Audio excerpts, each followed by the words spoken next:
Welcome to this explainer. Today, we're embarking on a pretty epic journey. We are going to follow a single data request step by step as it travels from SAP BTP CAP all the way over to the ABAP Cloud. If you work with SAP architecture, you already know that integrating these platforms seamlessly is absolutely critical. So instead of just talking about abstract concepts, we're going to trace the exact route this request takes, mapping out literally every checkpoint and handoff along the way. Okay, let's quickly check our roadmap for today. We've got 4 main stops: the cloud connection, Phase 1 with the outbound request, Phase 2 covering inbound processing, and finally, the final database destination. So let's jump right into part 1, the cloud connection. Think of this as our bird's-eye view of the entire top-to-bottom architecture flow. It looks a little complex at first glance, right? But don't worry, we're going to break it all down by following our brave little data request on its downward journey. Up top, in the blue corner, we've got the SAP BTP Cloud Foundry environment. That's where everything kicks off. And down below, in the purple and red corner, is the ABAP environment, where the heavy processing and database execution actually happen. These are 2 completely distinct environments, and our goal is to bridge them securely and efficiently. But before we zoom in on the actual movement, let's define our starting line. We're talking about CAP, Cloud Application Programming. This is the model where our application lives, and it's exactly where our request springs to life in the Cloud Foundry. This is the ultimate trigger. Without the CAP application firing off that initial outbound service call, well, our journey doesn't even begin. Moving right along to our second stop, Phase 1, the outbound request. The outbound journey officially begins. Imagine our request packing its bags in the SAP BTP Cloud Foundry. It's loaded up with its payload, got its instructions, and is totally ready to leave its home environment to venture out into the ABAP Cloud. So, what exactly goes down during this departure? First, like we established, everything kicks off in the SAP BTP Cloud Foundry. The CAP app initiates the request by triggering an outbound service call. But here's the thing: the CAP app doesn't just blindly toss data out into the void. Instead, it hands the request off to the SAP BTP Destination Service.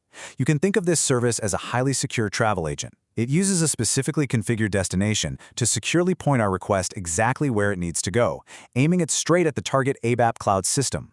But that brings up a really crucial question. How do these 2 distinct clouds securely connect without our data just getting lost? We've successfully launched the request, sure, but an open-door policy isn't exactly standard practice in enterprise architecture, is it? We need a solid, secure handshake. And that brings us to part 3, Phase 2, inbound processing. All right, we've successfully arrived at the borders of the ABAP Cloud system. This is our target environment. But hold on, before our request can actually mingle with any business logic or data, it first has to pass through a very important, highly structured security checkpoint.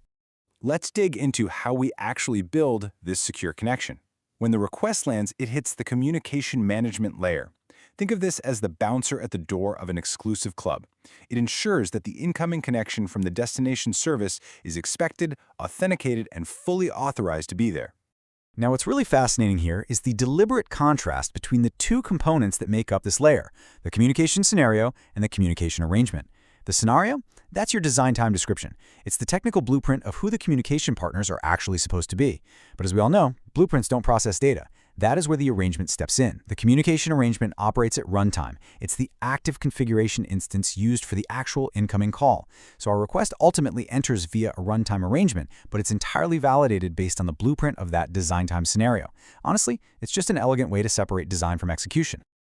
Okay, once we're past that meticulous security checkpoint, our request meets the RAP system, the ABAP RESTful Programming Model.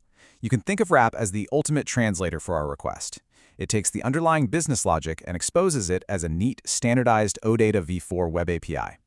Because the request is translated into this universally understood format, the core ABAP system knows exactly what the request is asking it to do. No confusion, just seamless communication. Which leads us to our final stop, Part 4, the final database destination. We've made it. The final destination for our request is executing CRUD tasks. CRUD, as I'm sure you know, stands for Create, Read, Update, and Delete. These are the final, tangible data operations actually being performed on the database tables within the SAP HANA database. After navigating the clouds, passing security, and being translated by RAP, the payload is finally unpacked and the database tables are modified just like we want it. Let's quickly summarize this journey one last time to really lock in that big picture. Step 1. The CAP app in the Cloud Foundry initiates the outbound call. Step 2. The destination service acts as our travel agent and securely routes it. Step 3. Upon reaching the ABAP Cloud, the runtime arrangement acts as the bouncer, allowing entry based on our design scenario. Step 4. The Wrap Web API translates the logic. And finally, Step 5. The SAP HANA database executes those CRUD operations right on the actual tables. Boom! Journey complete. Understanding this flow is just so empowering. It's an incredibly structured, secure architecture, and honestly, it really makes you wonder, now that you've mastered the journey from CAP to HANA, what other powerful cross-platform integrations can you build using these tools? When you know exactly how the destination service hands off to the communication management layer, the boundaries between these cloud environments literally start to disappear. What new efficiencies are you going to unlock now that you know the exact path your data takes? Keep exploring, keep building, and I can't wait to dive into the next architectural explainer with you.